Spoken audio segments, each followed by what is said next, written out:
から。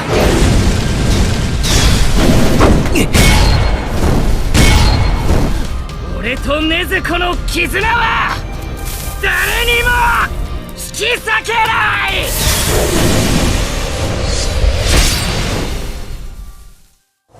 Hello, what is up, JMA fans? Josh here speaking, and today we're looking at the S.H. Figuarts Tanjiro Kamado from, of course, Kimetsu no Yaiba Demon Slayer. Yeah, I read that in reverse on purpose. I never actually got the chance to get any of the Figmas or Buzzma Demon Slayers from the past, since I was focusing on different lines at the time, and when I actually wanted to give Demon Slayer a try, those figures have already skyrocketed in price, which was very sad. But thankfully, S.H. Figuarts jumped in the train at the right time, and now we have this new Tanjiro figure with a much more affordable price, which you can of course get from Kowkistoys.com. Both Nezuko and Tomioka are available on there as well. Links in the description. If you guys are interested, be sure to use those, as that will help me continue getting more collabs. Anyways, onto the figure itself. Here we have Tanjiro Kamado from S.H. Figuarts, looking pretty good. I think jmanimation really did the best they could to make this figure look great, despite having to use plastic for the Hawori jacket. Of course, once you start putting this guy in some action poses, the gappings, especially from the back, will become more visible, which can look pretty ugly to a lot of people. There is always the option to just buy some soft goods from a third party or whatever, if you really want to. The huge gapping on the back is pretty distracting, not gonna lie, but I can kinda put up with it. I just don't really feel like needing to pay extra for a soft goods Hawori, although a part of me does kinda want to. I think it'll make the figure even better, but yeah, I think this looks fine, just don't look at the back. Moving over to his accessories, Tanjiro is missing some iconic accessories like Nezuko's box, as well as some breathing effect parts. But we know jmanimation isn't exactly the type to bulk a lot of accessories onto their figures, because they'd want their Tamashi effect parts to sell. Since they are starting to make DLC packs for other lines like One Piece and My Hero Academia, I think it's only a matter of time before they announce upgrade kits for their Demon Slayer line as well. Of course, this is just my speculation, I could be wrong about this, but I think it can actually happen due to these two existing, and also because a lot of people are demanding it at the same time. Anyways, back to the actual accessories, Tanjiro does come with a total of 4 swappable faceplates. The first one being the serious combat ready expression, which does look pretty good. He then comes with an angry yelling expression, and something I do like about this one is that they actually sculpted the earrings with a more dynamic effect, and I think that is awesome. Because naturally you will be using this face on Tanjiro if you're gonna be putting him in some action poses. The same thing goes for the angry teeth grid face, although on this one another thing that's different is the mark on his forehead. Would be pretty dope if we could have this face too if they ever make another Tanjiro figure in the future. And lastly, we do get his signature happy face, which I think does look really great. I feel like this is my favorite out of the 4. It captures Tanjiro's personality so perfectly, it looks bright and happy, and overall, it just screams Gonpachiro Kamaboko. I do wish he came with a comedic face like the ones we got from the Naruto S.H. Figuarts. He did only got 4 faces, so adding one more would have been nice, but yeah, we did got the more important expressions, so I'll let it pass. For Tanjiro's hands, he doesn't really come with a lot, which is fine. It's not like he does a lot of hand signs to need more.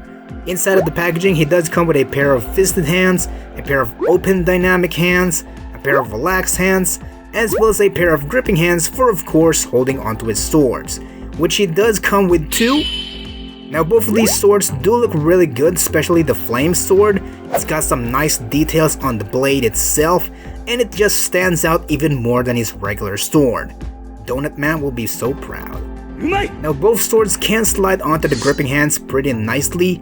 He comes with a scabbard or a sword sheath, which can be plugged on the side of his waist. Keep in mind you're not actually supposed to put the swords onto the sword sheaths. Instead, we do get separate handles for both versions of the swords that are specifically meant to go to the sheath.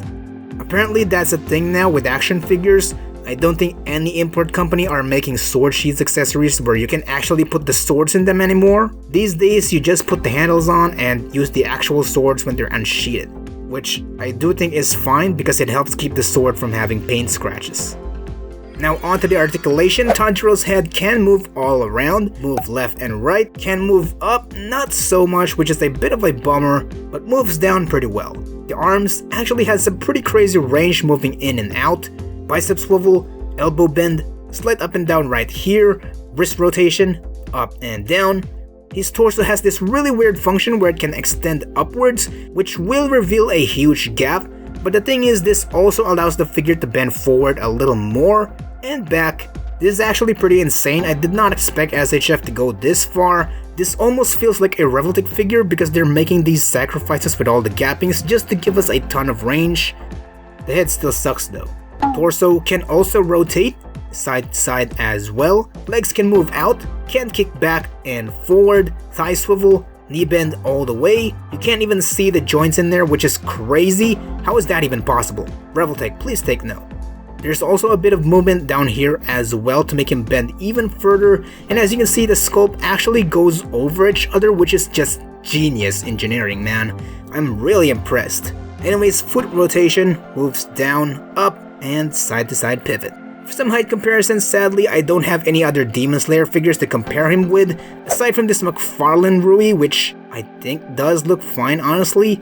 Normally McFarlane figures are way taller than your average 112 scale figures, but for some reason this fits very well with SHF. I believe Rui is supposed to be smaller because he is just a kid, or at least he's supposed to look like a kid because these demons technically have lived longer than they look. Next here we have Tanjiro alongside some other shonen SH Figuarts. Now while Tanjiro does scale pretty well with these figures, his head does look a little too big, which I think is because of the art style of the anime.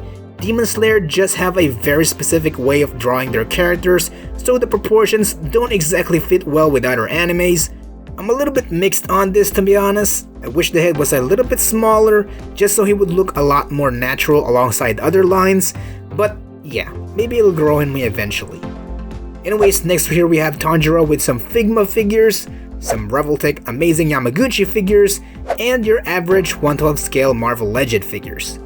So overall, for an SH Figuarts, I gotta say this figure actually surprised me a lot. I've seen other people talk about this figure having crazy articulation, which Tamashii did deliver. My only complaint is that his head can't really look up as much as I want him to, but aside from that, the main body itself is awesome. Everything that's been done from the torso, the arms, and legs are just amazing. Like I could tell just by having this figure that SHF is really trying to evolve, like they're trying their best to make something new here with the articulation. The knee joints on this thing are done very well. If I remember, the Buzzmod version can't even do this. They had to include swappable legs just to have their knees bent all the way. But SHF here managed to do the same thing without even having any swappable parts. And it functions super clean too. Tamashii Nation is already ahead of other companies just by grabbing every possible license they could get their hands on. But if they continue to improve the quality of their figures like this for the next 3 years, they will be unbeatable, man. But yeah, really awesome figure. I honestly didn't expect to love this figure as much as I did. For the question, is it better than Figma or Buzzmod? I can't really give my solid opinion on that since I've never gotten those figures. The only advantage I can see from those two is that they come with more accessories, which makes sense because they are more expensive. Obviously, if you love Demon Slayer, I totally recommend getting this figure regardless. It's not perfect by any means. He does have some minor flaws, like there's no soft goods, he's got the pretty big gap from the back, and he's missing Nezuko's box.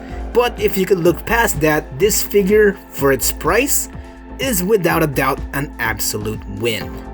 So yeah, hope you guys liked the review, and if you did, please be sure to hit that like button, as well as subscribe. Let me know in the comments below what do you think of this figure, and would you want to see some more Demon Slayer reviews on this channel. Thank you all so much for watching, hope you all are having a great time with your loved ones. Happy holidays, Christmas is nearing, peace out.